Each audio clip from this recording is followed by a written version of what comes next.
Hey, sports fans, this is Robert with WTP Sports Dudes here live on this Sunday morning, ready to get this talk going tonight. Just morning, talking sports Sunday edition. WNBA back-to-back games. Can you believe that? Somebody had to play back-to-back in the WNBA and they wasn't feeling that. Shedeur Sanders and the fact that he was out there with some so-called scrubs I can't hear you. and also week zero action yesterday in college football. How we feel about that thing, man, and how those teams look. It was awesome to see some college football being back played. We here in the studio this morning. I got my man Parlay Poe of Blitzburg. How you feeling this morning, Parlay Poe? Maybe something's going on with his audio. We also got our man Mossberg of Level Up Sports 10. How you feeling this morning, Mossberg? I'm pretty good, man. Thankful. Another day, man. It's good to see all the screens popping in, man. Just thankful. Appreciate you having me. I know we couldn't hear Parlay Post say that famous saying, but we're going to get it up out of you soon as you get in and get your microphone situated. But I appreciate you having me this Sunday morning. And, just getting ready for the season, man. You know what it is, man. For sure. We also got our man FanDuel Zaya of the FanDuel Zaya podcast. He looked like he doing two things at once. How you feeling this morning, bro? Man, I'm good, man. It's a beautiful morning. You know what I mean? We started early today. We're gonna get it in, but y'all know what it is. We back with another banger. Back with another banger. And we also got our Midwest brother down there in South Bend, Indiana, our man Post Game of the Post Game 86 podcast. He got his coat hat on, and they slaughtered the Bengals yesterday, but it's just preseason, y'all. It's just preseason. How you feeling this morning, Post Game? I'm still a little tired from that watching that beat down the Colts put on the Bengals yesterday, but it's all good. How y'all doing this morning? Yes, sir. Pretty good, bro. man. We good. Hopefully, we'll get Parlay Poe back in here. He was having some audio difficulties, but I'm quite sure he's going to be able to jump right in with us. If you're out there listening, please make sure that you hit the like button, you subscribe. Check out all of those channels scrolling across the bottom. That's each one of our individual channels that we have on YouTube. We would really appreciate your support. Make sure you like and subscribe to every one of those channels scrolling across the bottom, because you see all of these fabulous gentlemen on this show right now who have their own podcast. They would love your support. Yesterday, I was reading an article. Well, I skimmed through the article. The WNBA.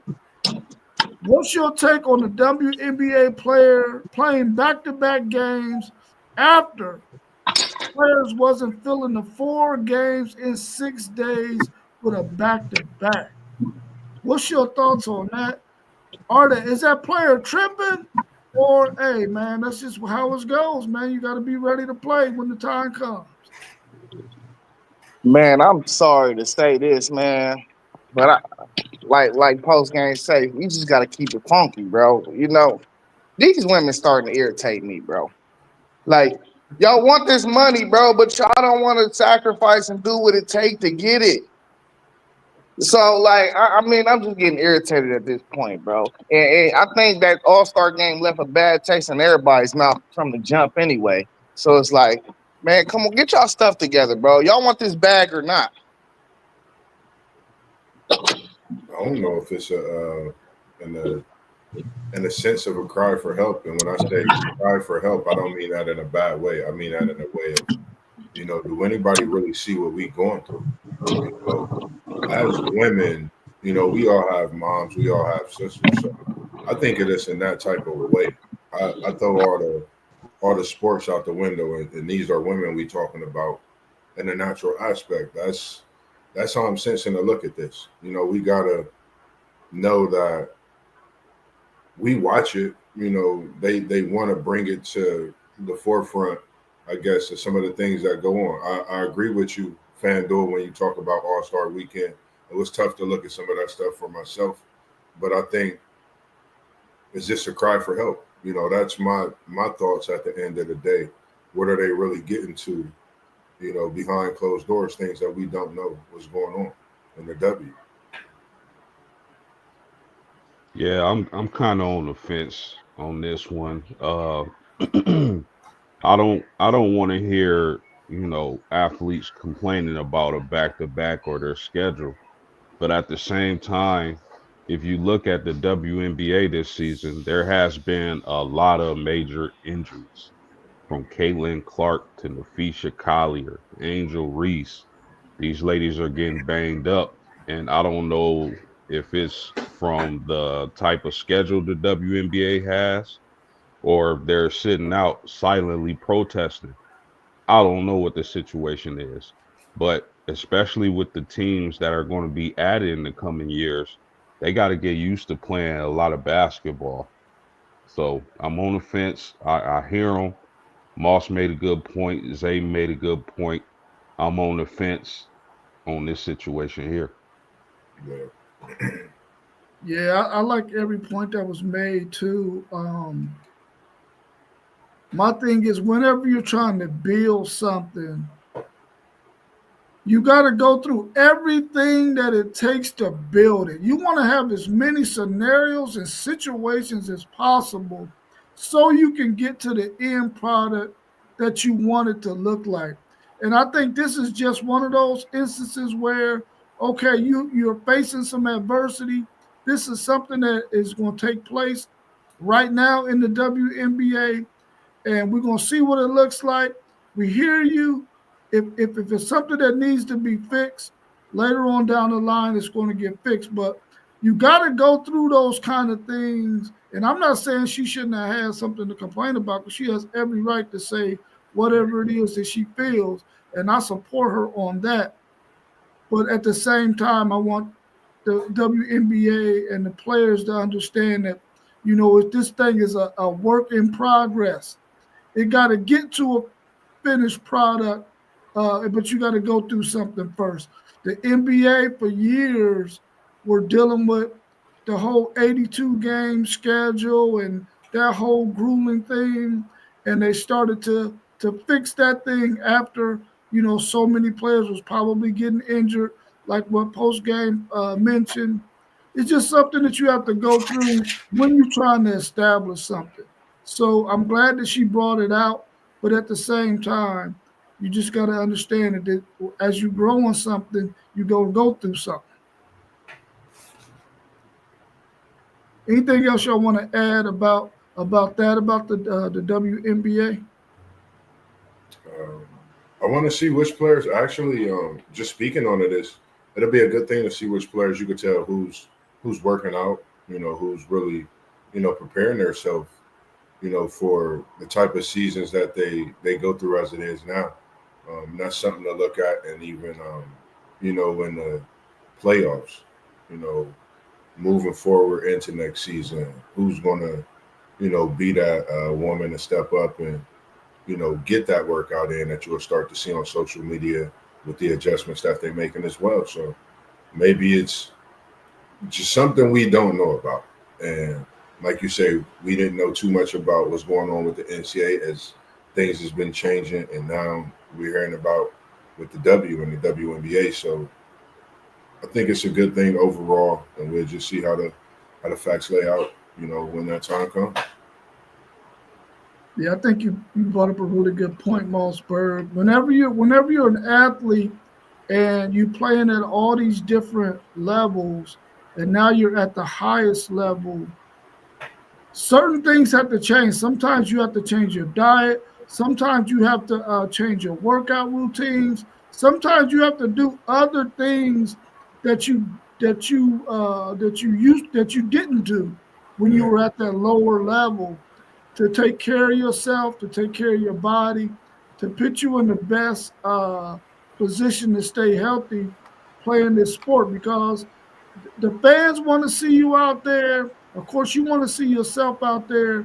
Sometimes you just got to change some things up. And And I don't know what all of them do. Now, I'm not criticizing any of them, but what I am saying is when you're in a situation where you're going up to a higher level, sometimes you got to change some things that you do in order to be able to stay healthy. You might have Yeah. to change your eating habits. You might have to work out a little bit more, maybe even work out a little bit less. Maybe you overwork it out. You got Yeah. to decide what you're going to be able to do for your body. You need to get with you might have to spend some money and get with a nutritionist or whatever you have to do, but you got to understand that you got to take care of your body and whatever you got to do that, make sure that you're doing the things that you need to do to make that possible. Um, so I mean, that's what I would say to that. Let's see who we got in the chat with us. We got our man KT in the chat with us. What's going on, KT? Man, we gotta push these women to their limits, man. They only 26 years in, bro. These women don't understand that they paving the way. Like they gotta get pushed to the limit. I don't care. I Yeah, like KT is. I agree with you on that. You just now starting this thing up, really. You know what I'm saying? It really ain't where it is where you want it to go yet. So you got to get pushed to the limits. We got to know, as fans, as an organization, as players, you got to know where you trying to get to, and you can't get there unless you get pushed. Yeah. And Right. KT is saying when they started the league, they wasn't complaining, but when Clark get in there, it's different. Do you think Caitlin Clark being there has sort of changed the focus in the WNBA? Man, that's a good question. I think we can really address that in so many ways. We could say yes, we could say no. I think the league is changing by the year, and when you add these type of players, the luxury you get when you add a Caitlin Clark within itself, that's a luxury to have in the WNBA. And I do believe she left early, if I'm not mistaken. So the luxuries you get when you have these players, you have to adjust. I'm not going to say it's favorite in her way, it's adjusted, but I'm like post game. I want to sit back and just see how this one type of plays out. That's a good question because you got some great ones coming in with Juju, with a league change for her. You know, it's a lot to tackle with that exact question. Man, I could say this. I haven't wanted to watch the WNBA this much since Candace Parker been in the league. And I can leave it there. I'm with you on that one. Yeah, I definitely believe she's brought a different dynamic to the game. And I think that the WNBA is, in some ways, they're capitalizing on the fact that, listen, we got this, we done created this villain role for, uh, what's the big girl's name? Reese. Reese. Reese, Yeah. Angela Reese, and we got Caitlin Clark as this great player, and she's like a superhero, and she got a villain, and then you got Paige Becker coming here balling out. So that's another dynamic. I think as this game continues to evolve for the women, they're building on everything that's happening, and I think that they're going in the right direction. I think that she has definitely changed the dynamic of the game, and I think KT is right. They weren't complaining because they was just glad to be out there. Now that they're here and the product is starting to gain some traction, I think they're trying to take advantage of it in every way they can. And that's what they're supposed to do. So I think for sure he's on to something with that question and that statement. And I appreciate him for putting that out there for us. Yeah, no doubt. One thing about Caitlin Clark, one of the things that she did at Iowa and coming into the WNBA is she brought a different segment of fan to the women's basketball game. And like you said, Angel Reese playing that villain role and stopping a superhero from getting a championship also brought in, more viewership. But I just think Caitlin Clark is she brings a lot of excitement, with her style of play and the way she plays basketball. And her 3-point shooting range is exciting to watch. You can't knock it. But do I think Caitlin Clark is going to be the best player in the league for years to come? I don't. I believe she's going to have a hard time jumping Paige Beckers. And there's going to be a lot of women, Juju Watkins included, coming within the next few years that are going to bring a lot of excitement to the W. So I totally agree with you. And I know he asked a question yesterday or the Thursday stream about who was better. Before Paige came on the scene, I was a big Caitlin Clark fan. I still am. A big fan of Caitlin Clark. Loves what she's done for the game in itself. And you think about this from a college aspect. People was locked in and figuring out where she would, go when it comes to the WNBA. So for me to see Paige come up against, this challenge, with Caitlin Clark, and then you have Juju following in with this, and then you got so many other great women that still, whether they're playing in college, high school level, even in the WNBA now, I think, like you said, is so many. I don't think she'll be the great, right now because there's so many greats within that's going to get better in that time. And when you have injuries, I think that could be a difference maker on the women's side. People elevate through some injuries, and when some had those injuries, others are getting better as well. So, in Paige's situation, she's elevated, and she's a great, like, we see it written all over her as they talked about. So just to have to throw that in there. But I'm still a Caitlin Clark fan. Nothing's going to change that, along with a few other players, but just something to see for sure. Hey, in post game, so Caitlin Clark, this is why I like to compare her to like a Stephen Curry of the WNBA, respectfully. Yeah. She might not be the best player in the league, but her star power is second to none. And with that star power, your voice is going to be recognized anytime you stand up and say anything. So, like, I get it might be Paige, it might be Juju. Juju is the only one I think can actually match her star power. Let me be very clear about that. I don't think Paige got the same star power as Caitlin. I don't think Angel Reese got the same star power as Caitlin. I think it's close though.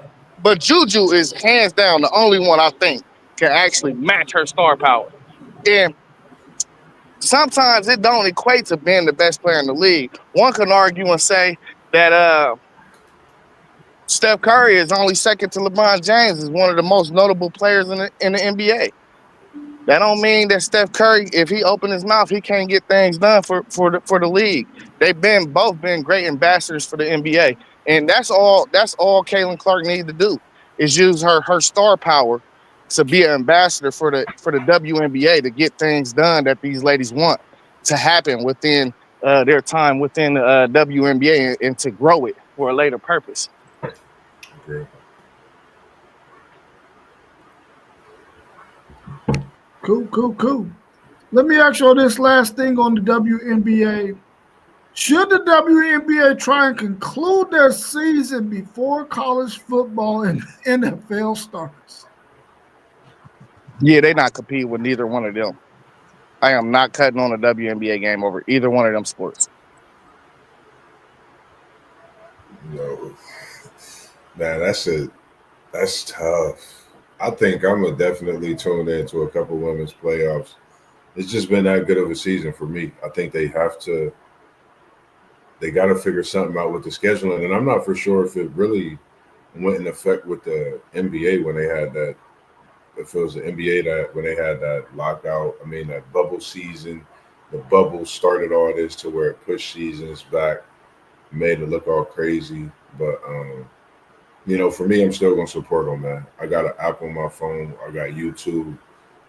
I just have to support it, man. It's doing the way it's doing. I can't tell people to support it without supporting it. That's just my take. And I've been pushing the word for the women's league, for other women that I see to support it as much as possible because I think if we support it, it's only going to get better. The numbers, you won't see it, but you will see it. So I don't think they should. More stop the cap. You not turning the WNBA on over the Bengals or Florida State, bro. Stop the cap. Listen, man, when it comes to Florida State and Cincinnati, Zay, you know, that's a whole nother ball game. That's what I'm trying to tell you, bro. Stop the cap. You not cutting them on, bro. I'm watching some WNBA playoffs.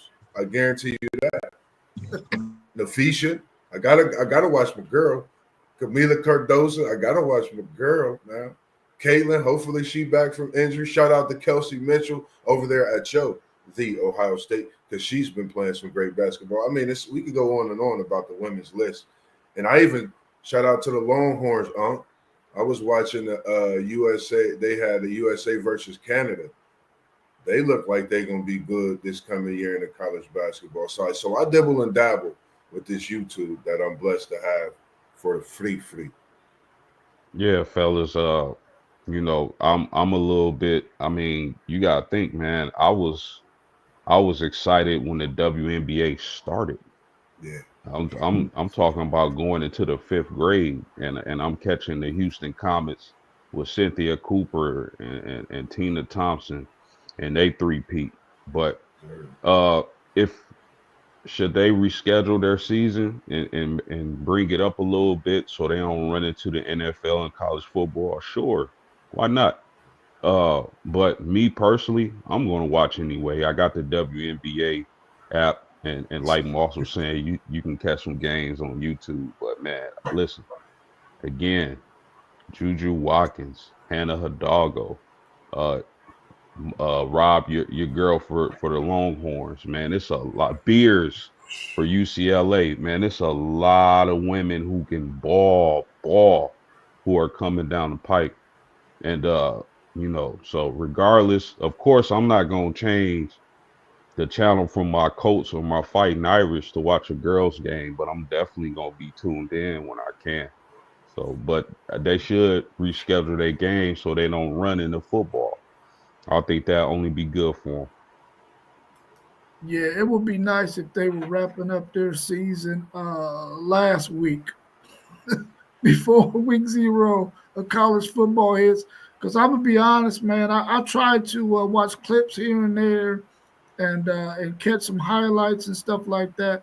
I haven't really watched the whole game, but I'm gonna tell you right now, I'm gonna watch UNLV and Idaho State over the WNBA all day, every day. And we're talking about UNLV and Idaho State.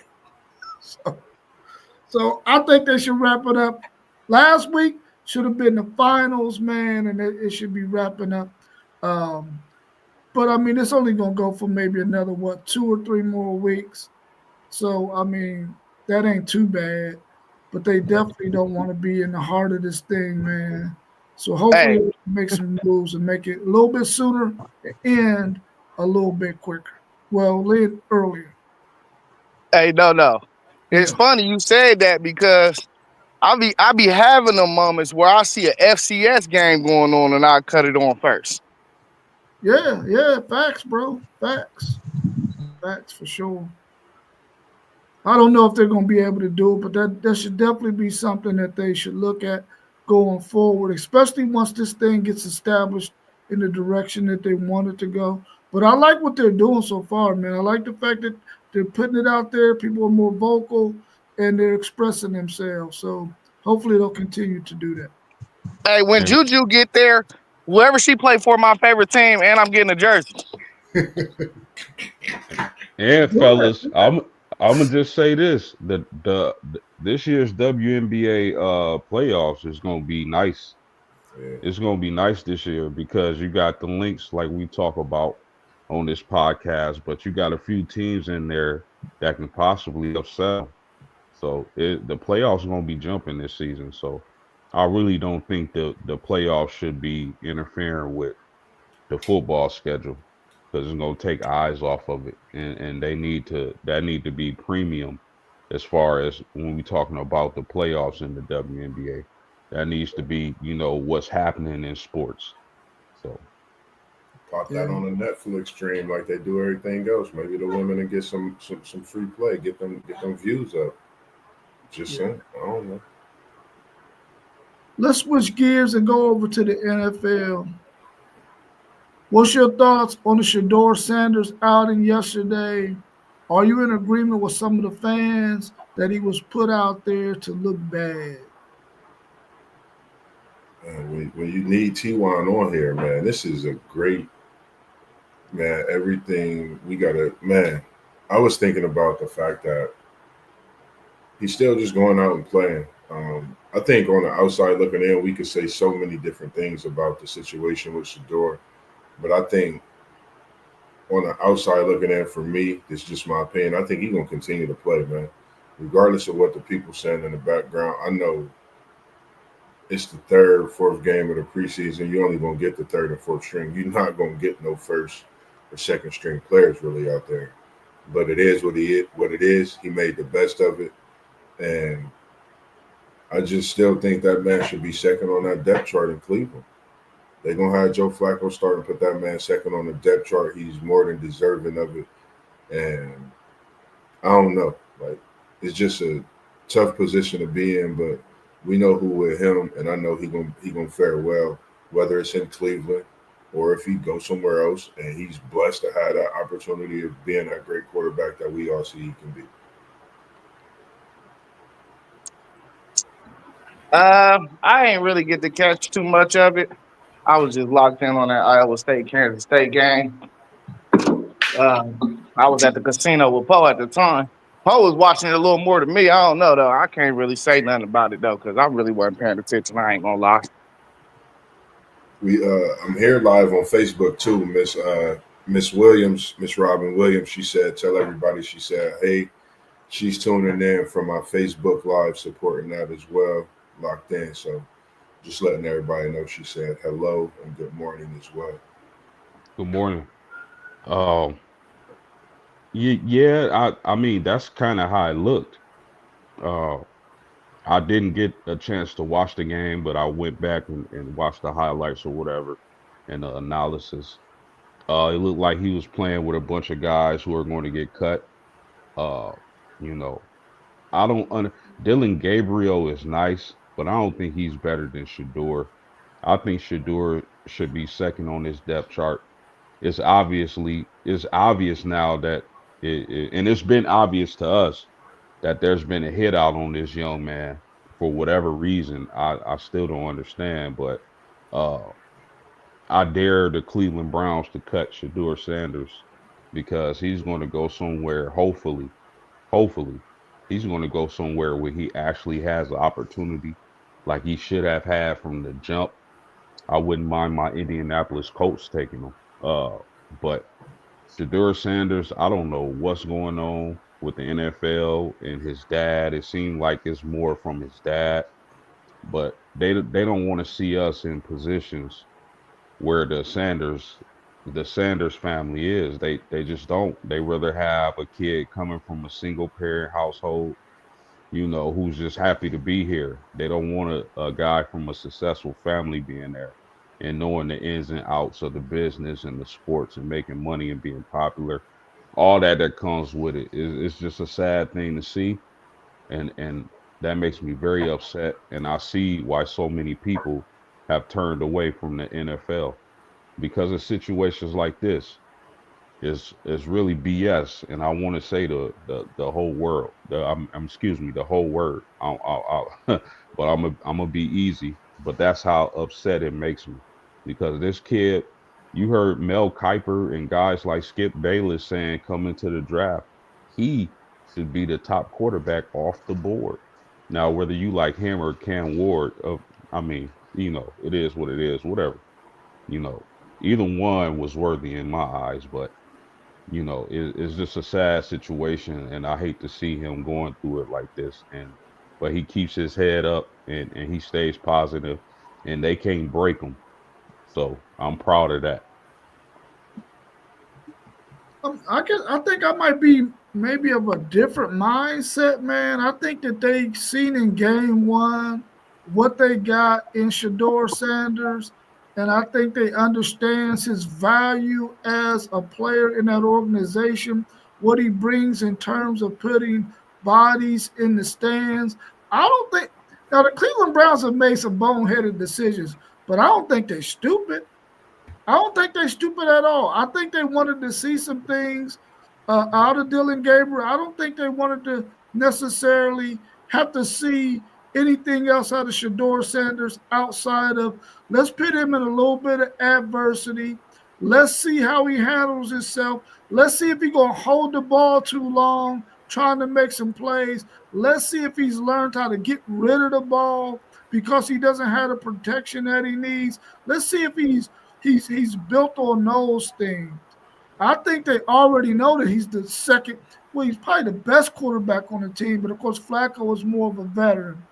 I don't think they worried about Tyler Huntley. They brought Tyler Huntley in because I think they knew they was going to part ways with Pickett. I think they understand that they ain't going to be able to really win games with Dylan Gabriel. I think they understand that they got Shedeur Sanders. He's going to probably be their future. I think they just wanted to put him in a situation to see how he handled it. Of course, it was a whole bunch of uproar from a lot of the Cleveland Browns fans. But I'm telling them, listen, pump your brakes. Pump your brakes. Yeah. The organization understands what they got in Shedeur Sanders, man. They don't need to rush and put him out there right now. He can sit behind Flacco. He can continue to learn. And there's going to come a time, because listen, if they didn't like the guy, if they didn't want the guy, on game one, they would have put him out there with the Fagalis did. But they didn't. They put him out there with the good dudes. And what did he do? He balled fuck out. So they already know that, right?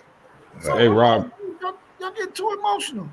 Rob, you know what? You may be absolutely right. You know, that's the other side of the coin. Well, my frustrations is still fuming from the draft process, but what you just said, that could be absolutely the case.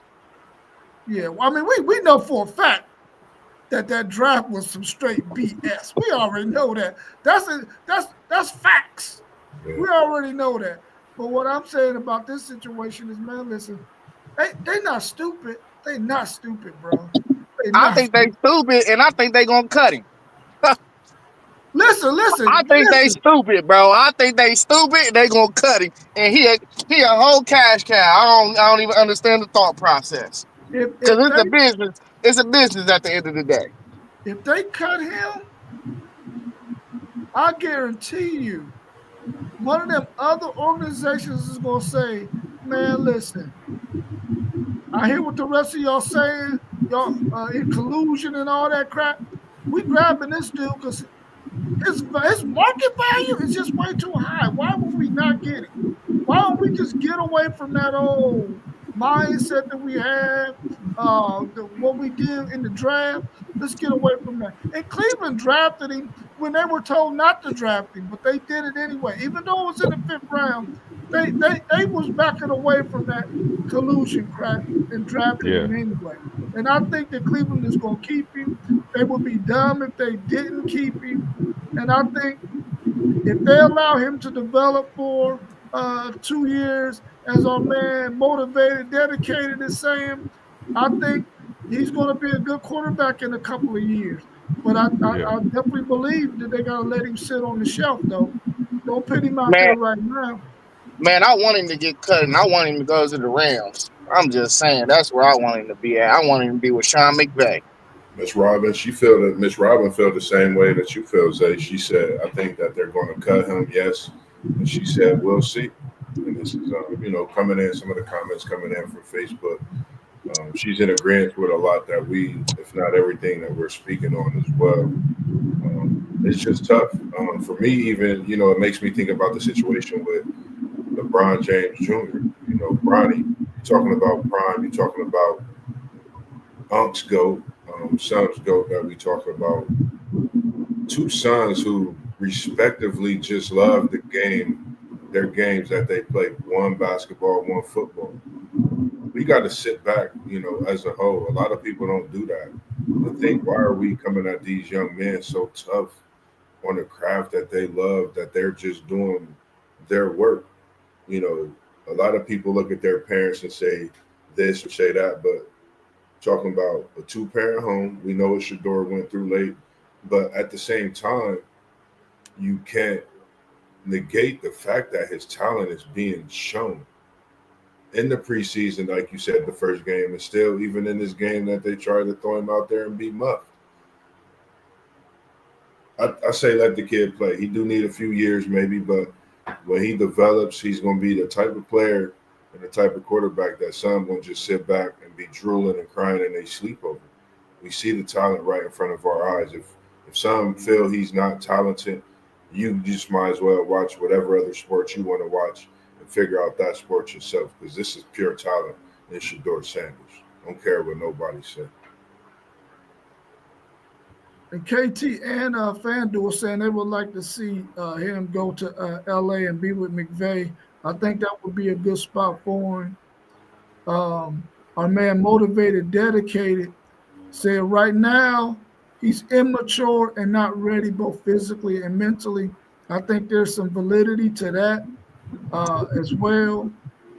And just saying, why call it a competition when you give a guy, Gabriel, a Ferrari, whatever all that is right there, and the other guy, Shedeur, a Honda Accord for a drag race?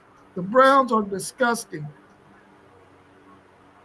I think they gave Shedeur the Ferrari in the first game, and he balled out with that Ferrari. So they already knew what he could do with a Ferrari.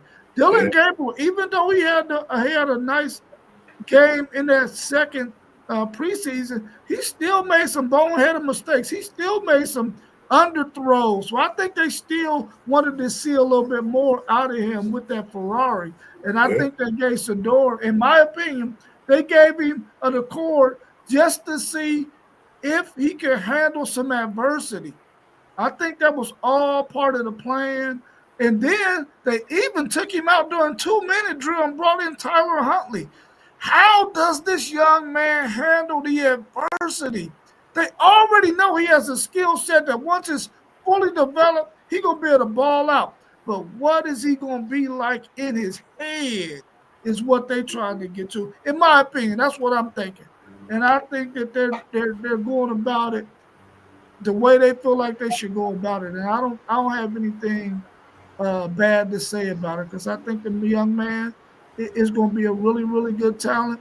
He just has to be he has to go through some things so he can see what he really got in him. And I think the Cleveland Browns are trying to bring that out of him, in my opinion. But when people say stuff like immature, right? How old is Shedeur? 22? 23? Give me a break, man. There's nothing wrong with a young man having swagger. Yeah. Okay? It's not like he out here beating women, the R word with women. He's not doing it. He's a young man. Johnny Manziel do it. Nobody says a word. They like it. It shows he has something. But when it's Shedeur, he has a maturity problem. Bro, give me a break with that, man. That's crazy. I'm glad you mentioned that, because I think about when they had the picture with his guy coming out with the staff. I think that's a big statement on his behalf, making sure he good mentally, physically, everything, blocking out all the noise, blocking out all the different things that's coming his way, whether it's the talk in the crowd. I think we really need to take a look into what Shedeur's doing for the game of football.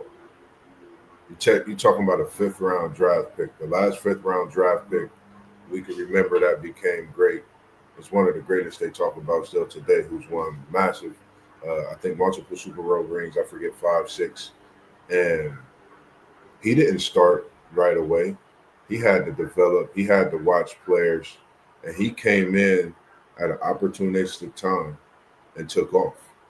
Let's not forget some of these things. And this is a player that he's a Hall of Famer. I'm speaking on, and Tom Brady, TB12, as they address him today in many ways.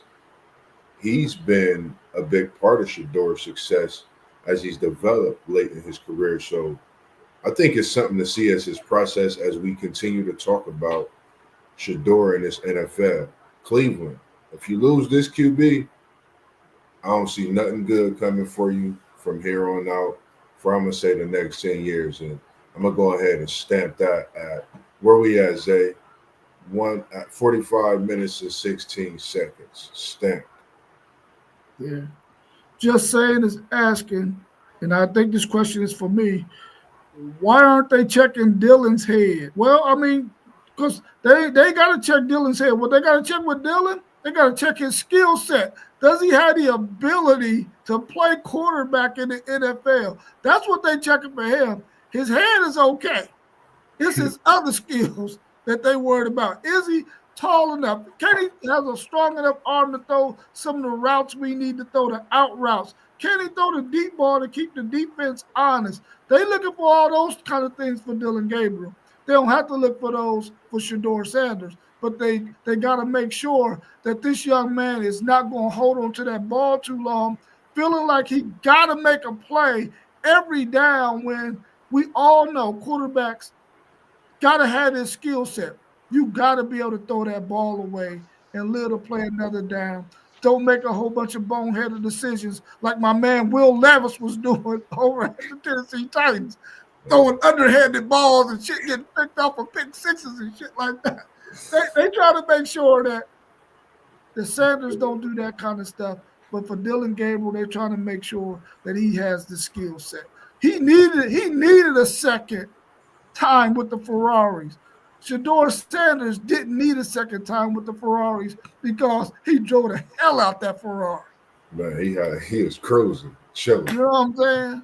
Hey, it's crazy that we calling that first game the Ferraris. There wasn't even Ferraris either, though. Yeah, but we knew that was the best they had. Yeah, but we knew it wasn't Ferraris on the defense either, though. You know. Yeah. So it balanced out. And then Dylan Gabriel, when he played against them Honda Accords that was on defense, he looked like a Pinto on the offensive side. So, I mean, Gabriel haven't had the type of preseason coming in as hyped as everybody expected, may have thought or whatnot when it comes to Dylan. Shedeur's success is a problem for a lot of people we see. And keep doing what you're doing, Shedeur. Shut them down, spin that thing, as Parlay Post say, and you're going to be a starter in the NFL. Hey, Moss, what did they expect from Dylan? Because I thought he went 3 rounds too high. Talk to me again, Zay. Say that again. I think he went 2 or 3 rounds too high. So I mean, I don't know what people was expecting from him.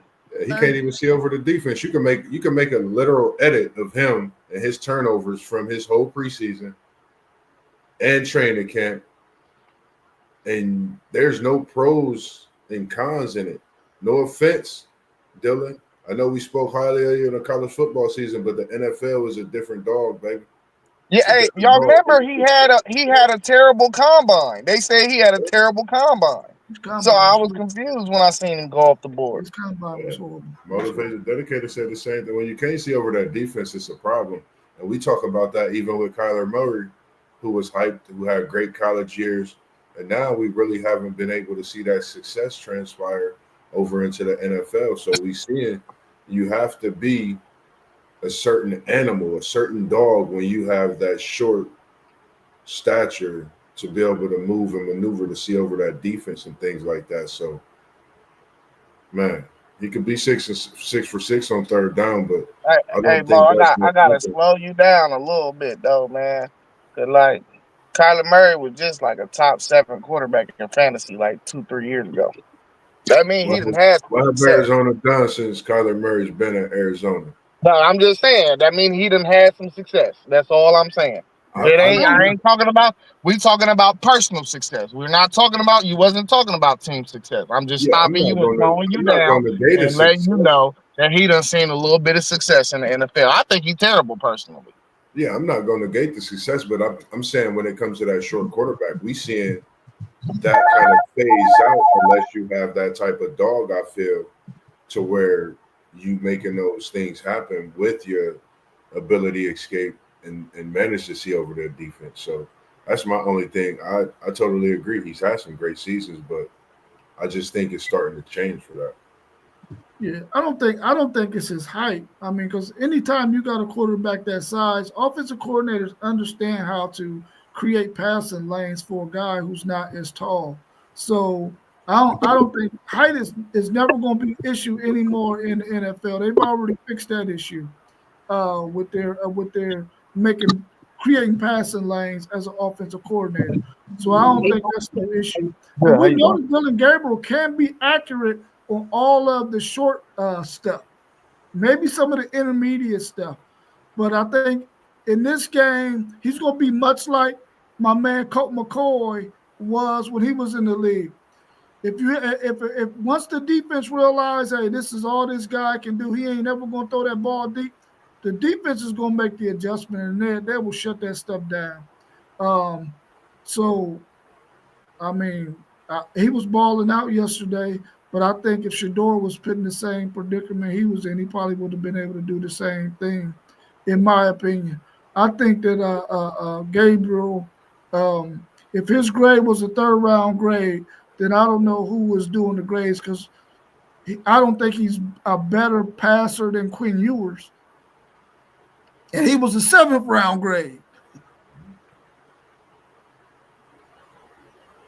I had to plug my man Quinn in since I'm a Longhorn fan. That's all that was. Quinn is terrible. Oh my God. Oh, well, hold up. He played good the last two preseason games, bro. I don't care if he played good or not. He's terrible. You know, Okay. You ain't hearing nothing about no Will Howard, are you? You ain't hearing nothing about bum ass Will Howard. You ain't say CJ Stroud though, did you? I can't say CJ Stroud. I know you can't. I know you can't. I can't say CJ Stroud. August 30th approaching, we see it. I can't say CJ Stroud. All right, yesterday was week 0.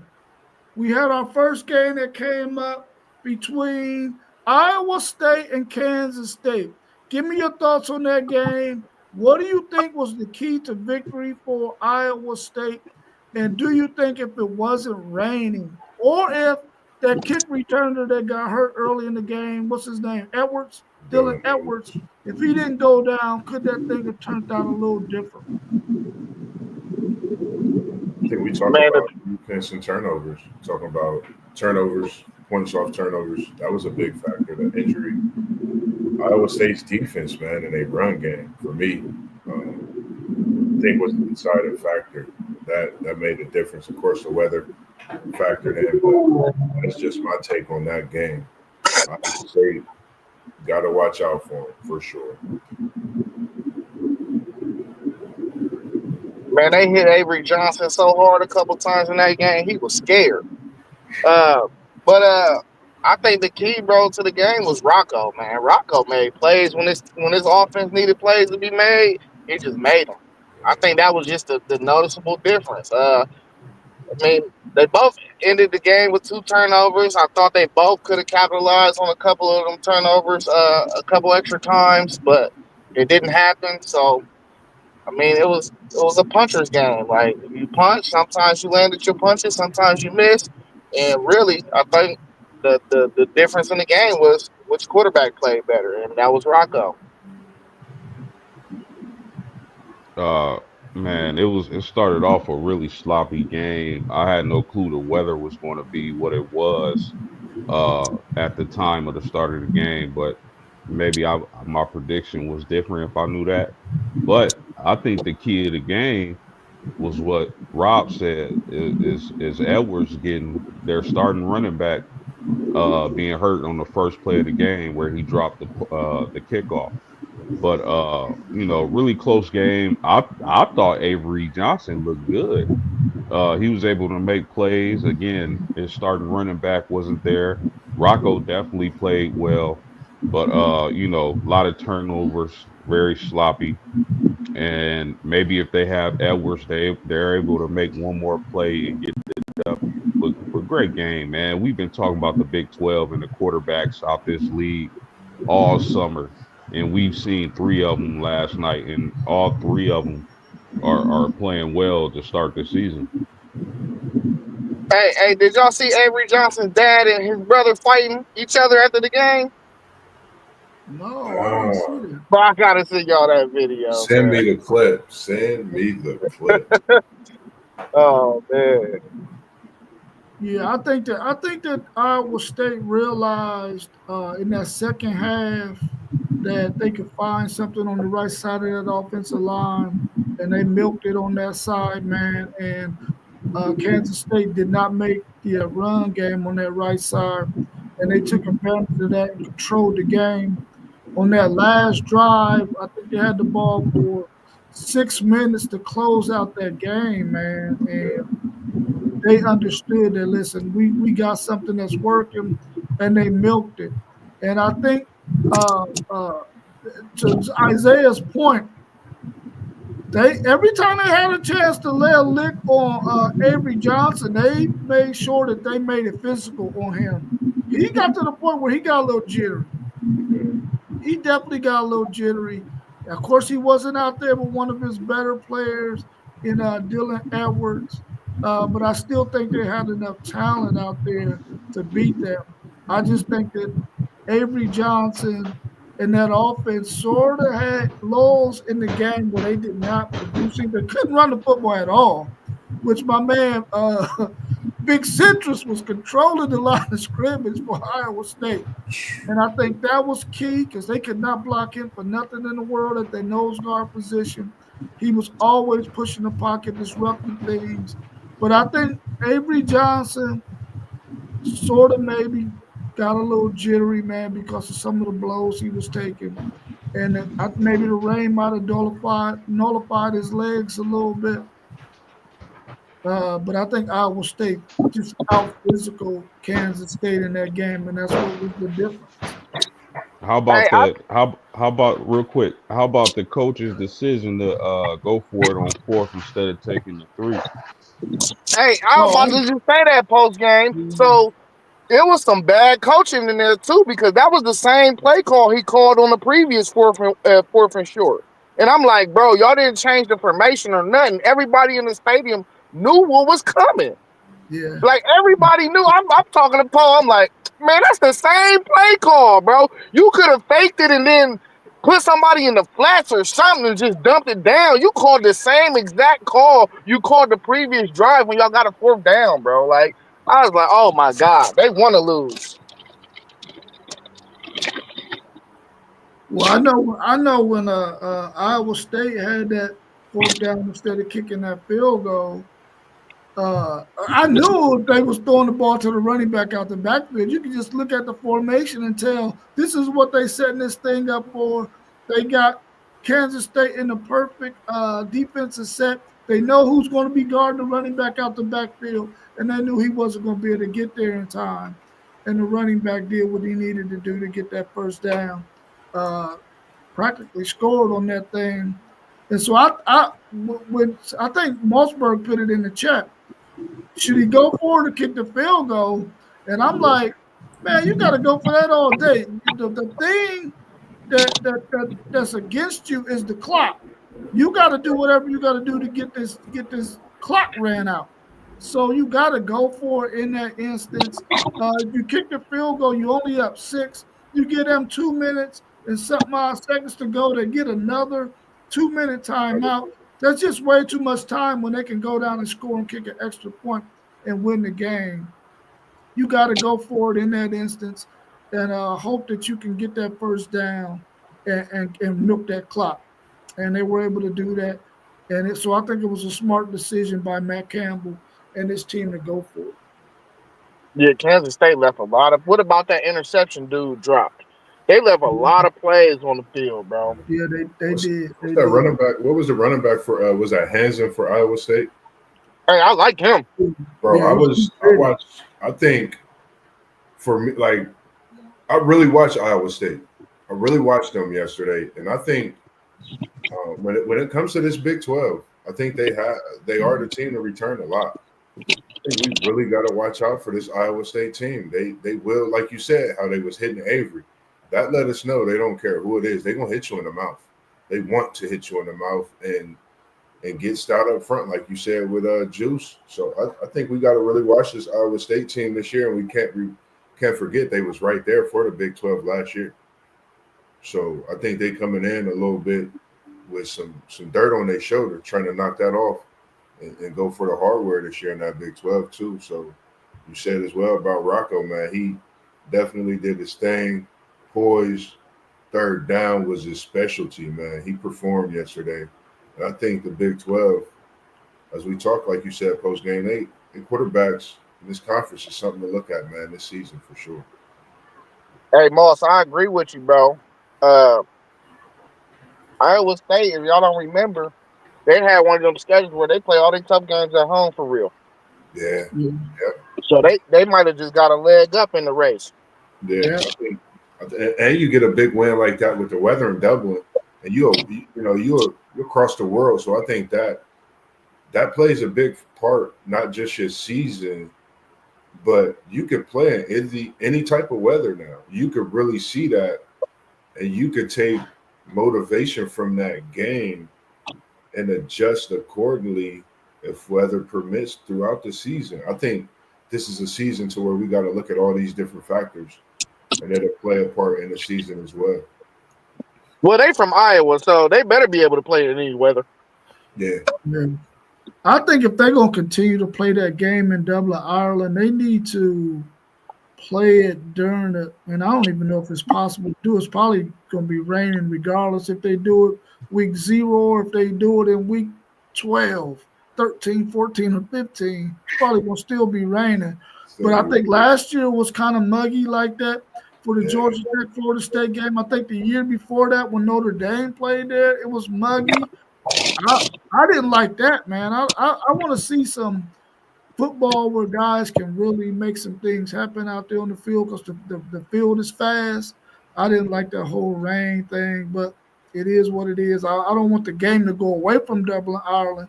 I just wish they could play and it not be raining or muggy like. Well, what kind of field surface is best for rain? That's all they need to do is change it to whatever field is most conducive for rain. Because rain is football weather. Yeah, they probably playing soccer in that field too, so I don't know if it's going to be, they probably play soccer there, so I don't know. Well, I mean, hell, they got money; they can switch it out. Yeah. Couldn't they have just closed the roof? Yeah, close that roof. And I was wondering if that thing was closable, but I couldn't tell if it was closable. Nah, I don't think it's closable because y'all know one end of that roof is shorter than the other because his house is right there. And the people was complaining and they were saying they can't get no sunlight because the roof was too high, so they lowered it. I don't even think it's even. Oh, okay. All right, well, let's move on to that second game. We had UNLV and Idaho State. Idaho State jumped out to a 10-0 lead, and Dan Mullen and his UNLV team was able to come back and win that thing 38-31. What did y'all think about that? Is UNLV a team that's in the group of 6 that could possibly give Boise State a run for their money, maybe even Tulane? No, I don't think UNLV there. I ain't really catch this game, but if y'all watched our Thursday show, I told y'all to take the points. I think the running for the group of 4. What is it? I mean, the group of 6. What is it? Yeah, group of 6. Yeah, I think it's between Tulane, Memphis, and Boise State. I don't think UNLV gonna have it this year. They got like 18 transfers starting. I just don't see it happening. Yeah. I think it's going to be tough. Um, no disrespect, but you're talking about Idaho State coming out of the Big Sky. They put up a fight against this UNLV team. If they wouldn't have turned the ball over, I think they would have won. I definitely don't think UNLV could get there, but I mean, it's still easy. Still early in the season. Their defense showed up and got 4 interceptions. So, that's something to think about. And like you said, Zay, we gave y'all one of those great picks on Thursday. And Zay, FanDuel Zay, shout out to him bringing through the pick, trying to put y'all on game. If y'all got y'all winner, chicken dinner. But if not, make sure you still stay tuned in for Zay and his picks. But just a good win. It's just good to see him get a win. Hey, Orgy. they got 4 interceptions and still gave up 31. That defense is terrible, bro. Yeah. Yeah. Horrible, right? Yeah. Let's go to the last. Oh, you go ahead. Post game. My bad. No, I go ahead. I don't got nothing. I ain't catch this game. Okay. In the last game we had at night, we had that Kansas and Fresno State game. At first, it looked like it was going to be a really competitive game. Both teams went down and scored relatively easily, and it was 7-7. But then, of course, we seen how it ended. What did y'all think about that game? What did y'all think about Jalen Daniels? And is this Kansas team somebody who could possibly make some noise in the Big 12 and be right up there at the end of the season trying to win the Big 12 championship? Man, I'm gonna keep it like this, man. This dude, Jalen Daniels, is box office. Hey, I hope he stay healthy, bruh. I hope he stay healthy. Because really, they played good when he was healthy last year. It's when he wasn't healthy when they didn't play good. Hey, if he stay healthy for all 12 games, I can see him at the Heisman ceremony. That's how box office he is. Hey, and that offense got so much speed on it. They gonna be scary in the Big 12, bro. I don't think people want to play them in the Big 12. When you was in the thread and you mentioned that, he reminded you of Lamar. I literally turned to the game instantly. I didn't realize it was right in the first quarter. This Kansas team can compete in this Big 12, man. I think they're tough out. Just the way they play, like you said, box office Daniels is what I'm gonna just call him box office Daniels. He definitely can do what he do when he's in the game, and he can put it up. So, I mean, respectively, and we dealing with some of these last. I guess some of them came in the COVID time with some of their programs. So some of this is seeing some of the last players to have came through as well with the COVID situation too. But yeah, I like the way they look. 31-7 against Fresno. Seeing the record, I think, in the Big 12 this year. Yeah, man, I agree with both of y'all. Jalen Daniels is box office, and again, all through the summer, we've talked about the quarterbacks in the Big 12, and he's definitely one.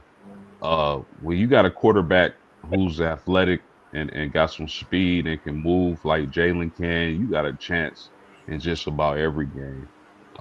And Kansas put the Big 12 on notice last night. I was very impressed with this Kansas team. You can say what you want about Fresno, who had Warner's son at quarterback, but I like this Kansas team. And like Zay said, the key would be keeping Jalen Daniels healthy if they're going to make some noise in the Big 12 this season.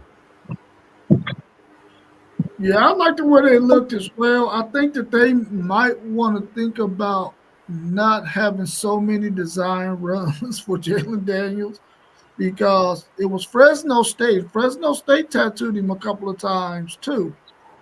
I think they might want to be careful with that, man. And they got a lot of weapons around him.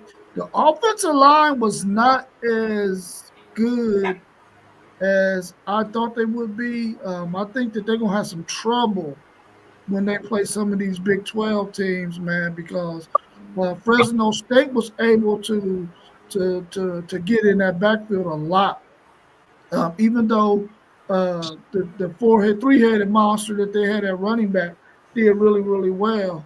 I think once they get in the Big 12 play, they might run into some opposition, man. It might be a little bit too much for them. So they're going to have to figure out this thing. I like their offense.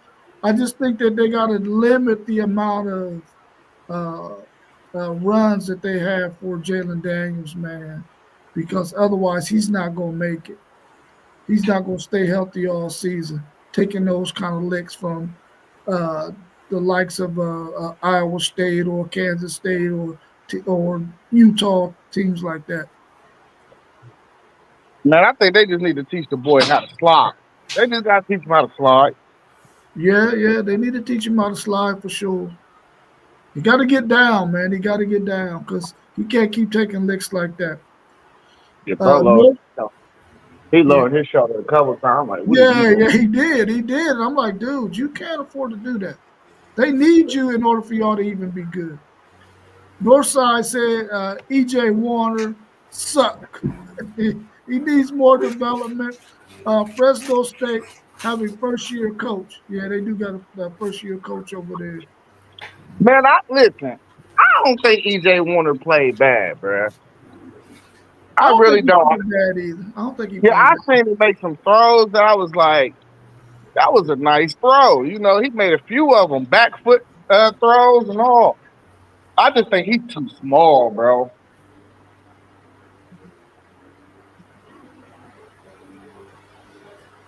Yeah, I agree with you, Northside. The trenches on some of them Big 12 teams is going to be different, bro. As we see, So, Iowa State, yeah. yeah, it's going to be different, man. So he got his work cut out for him. But I really do like that offense, and he has some speed, bro. They got some speed out there, man. They Yeah. got some speed. And we seen what they did to Colorado last year. Um, I wonder if they can duplicate that again, man, and win their early games because we seen how good they were at the end of the season last year. Yeah, week to week, that offensive line just need to keep getting better. They'll be all They right. need to They'll get be all better. right. Yeah, yeah, that's a fact. That's a fact. Is there anything else y'all want to discuss before we wrap up? We right past an hour. We had an hour and 8 minutes. Anything else y'all want to add before we wrap it up? If there's any questions in the chat, throw them in there real quick before we close out so we can at least try to address anything you got. I know my man Motivated was talking about my man Quinn Ewers. Well, you said my man Quinn Ewers is a bum? I think he is about to get traded, though. I think uh, Wilson gonna win that backup job behind Tua, and they might send my man Quinn Ewers packing to some other team. But he did play well the last two preseason games. His stats was not bad. He need to get some weight on him. He need to bulk up, and he need to work on his footwork. He's a little too jittery for me. But I'm still a huge Quinn Ewers fan because he brought Texas back to prominence when we were some bums for a whole decade. I was about to say, if anyone out there, man, we appreciate everyone tuning in today. First and foremost, definitely got. If you have if you're a fan of a certain team, man, definitely get with us. Contact us. We don't mind bringing you on, having your picks with your team for your NFL season. Even having you on the show, having some talks with you throughout the season as we discuss college football, NFL, along with other topics through and through. We had a high school football season coming as well on our Facebook City League TV page. We're going to try to get out and get some things on our live page for you here as well, respectively, on the podcast. But definitely we'll have some high school basketball coming to you this year again, as well on the women's and on the men's side of that aspect. Said Fred's no. Yeah, yeah. Josiah for him, he's a baller, man. He gonna be. You know what? He won't be at Fresno State next year. You can believe that. You can believe that. He won't be there next year. They gonna pay that. Yeah. Somebody coming to get him. Somebody trying to come and pluck him like right now. Right now. Yeah. Can anything happen like it happened with the quarterback last year from UNLV? How he left after those first 4 games? Was it UNLV that quarterback? Yeah, I'm quite sure. Where did he end up going anyway? Do anybody know where he ended up going? I I forget. think I'm gonna try to say, correct me if I'm wrong. We had to get back to it. I'm not for sure if he ended up finishing out the season or not. No, he didn't. He didn't finish up the season. No, I know. Leaving. Yeah, UNLV. I know he left there, but I don't know if when he Oh, went to his other school, if he ended up finishing out the season or not. I can't remember. yeah, I'm gonna have to look that up and see where he ended up going after he left UNLV and if it panned out for him. What's y'all's thoughts on the possibility that Nico will not be the starter for UCLA? He wasn't named the starter, was he? That's what you heard? I heard he wasn't named the starter. I could be wrong. I haven't seen anything yet that I haven't seen anything about it. That would be crazy. If he's not the starter, I would just drop the mic and leave it alone. Interesting. Very. I haven't heard anything about that situation. I would have expected him being a starter, but if he doesn't, wow. Yeah, that's crazy, bro. And if you think about it, Tennessee gave him complete loyalty, if I'm not mistaken. Bro, that can't be true, bro. I just don't see it, bro. I don't know. Yeah, that would be wild. Second string. That would be wild if he wasn't. Yeah, I'm trying to think of a name to call him. Second string Leve. I don't know. That would be a wild one, man. Hey, something had to go completely wrong, bro. Yeah. KT said Joey Aguilar is the starter. No, Joey Aguilar at Tennessee, bro. He's at Tennessee. Oh, he's going to be starting. Oh, he's talking about Tennessee. Yeah, at Tennessee. We talking about where he transferred to, KT. Yeah. Parlay Post said when he said Zay, when it's Longhorn week, when are you getting started? What am I getting started for? When it's Longhorn. Talking about that. He gotta wait till I tell him he can get started. He might be talking about that colored cup. Your energy, no, before you fall asleep, bro. That August 30th talk.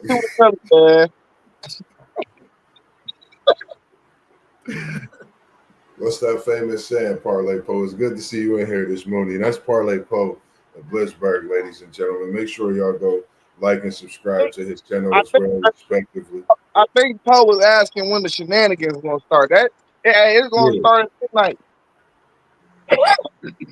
It started at midnight, bro. You asked me, it's already started because I've been on his neck. Yeah. Hey, I'm very comfortable. I'm very relaxed. Hey, his Longhorn shirt on. Yeah, we coming into this game relaxed, prepared, and hungry. You know what I mean?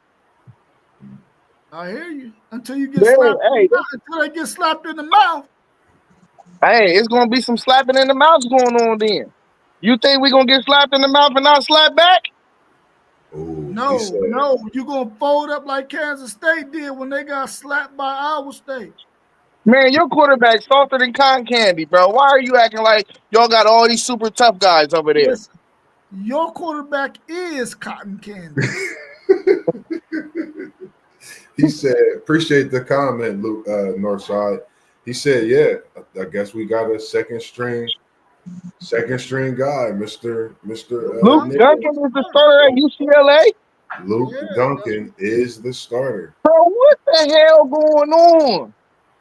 Man, y'all know Nico wasn't that good, bro. Come on. Bro, he was a 5-star quarterback, and he had decent numbers. Well, I mean, they always started Nico, the second string Nico. That don't mean that they really, that good. Once they get out there, y'all know Nico wasn't that good. Bro, that is crazy, bro. Bro, I wonder why this is not breaking news everywhere. You got to think he going back to the Big Ten, bro. Y'all just sandwashed him if you think about it, when y'all went against him in that playoff. So it's a lot that he would have to face even coming into the games he would play if he started this year. I just don't think he's the quarterback that's ready to go against the Big Ten, even if you think about it. I would take the quarterback, even though he's already played in the Big Ten this year. I'd take that freshman quarterback from Nebraska over Nico to play in the Big Ten and be my starting quarterback. Luke Johnson. Luke Duncan. Yeah, he's not. Yeah, he's not. I agree, Northside. He's not. He's not good. In my opinion, I don't think he's good. I Yeah. think he got that money that he got. He might as well go to a Group of 5 school. Well, after Malik Murphy leaves, he can go to Oregon State. He can be their quarterback. Yeah. He the type of dude to end up at Boise State. Yeah, yeah. He's gonna try to see he probably see who give him the most money and try to go there next. Who knows, man. Man, that wasn't so, bro. That was his dad. Yeah, that was his dad. That Yeah, was him, bro. The people around him did that, bro. They did that to him, bro. yeah. Facts. Sometimes you gotta, like, I was just talking to my sister about that. Sometimes you gotta step out and do what's right. You gotta do that within your own. Sometimes you gotta, get out there on them feet and within certain situations, and you still gotta do what's best for you overall. And I think that was one of them situations. They did everything right. They was loyal to him. You couldn't have asked for nothing better, I don't think, man. You down in Tennessee, but we on the outside looking in, just talking what we talk, but it is what it is now, as we see. Yeah, for sure, for sure. So this week will be on Tuesday and Thursday at 7:45. We might have another stream that might happen Tuesday or Thursday a little bit before 7:45, just depending on how these games look on Thursday. We don't if we do run into those games that are being played Thursday, we want to probably be on live for a minute so that we don't have anybody missing any of that Thursday action because college football is here and we don't want to mess up your opportunity to see as much football as possible. We're probably going to bring you something on Wednesday as well. Hopefully, Parlay Poe and our man FanDuel Zaya can give you the picks for the week. I think they're planning on doing that on Wednesday. So Yeah. you'll get an opportunity to get you some parlays and some picks of the week from those two who are really knowledgeable about that side of the thing. And hopefully you can continue to tune in and support us. Make sure you subscribe to these channels that you see and scrolling across the bottom. You got our man Mossberg of Level Up Sports Team. You got our man FanDuel Zaya of the FanDuel Zaya podcast. You got our man Parlay Blitzberg podcast. Our man Post Game 86, who runs the Post Game 86 podcast. And of course, right here, you see us at WTP Sports Dudes. That's all of us together. We make up WTP Sports Dudes, the channel that we all come together to do what we do. But we all have our own individual channels that we do something on as well. So continue to support us and join us. What KT say right there? He said, "Post." "Post. You found, but I don't like you as of this week. We back being family next week, cause this is Notre Dame, Miami week. It's going down this week. You got Florida State, Alabama. You got Ohio State, Texas. You got Notre Dame, Miami. You got a lot of friends that's not going to be friends for a few days from time to time. But come Sunday, they're gonna be friends again. They're gonna be sipping KT, their wine, chilling. I think you still gonna be mad at me after this week, dog. Uh, Man, hey, I got one game I want to tell y'all, upset alert for Thursday night. Uh, and that's East Carolina. They're gonna go to NC State. I think that's a game that they can go on there and win. Okay. East Carolina gonna come in with some momentum too. They're gonna be up for that game Thursday night too.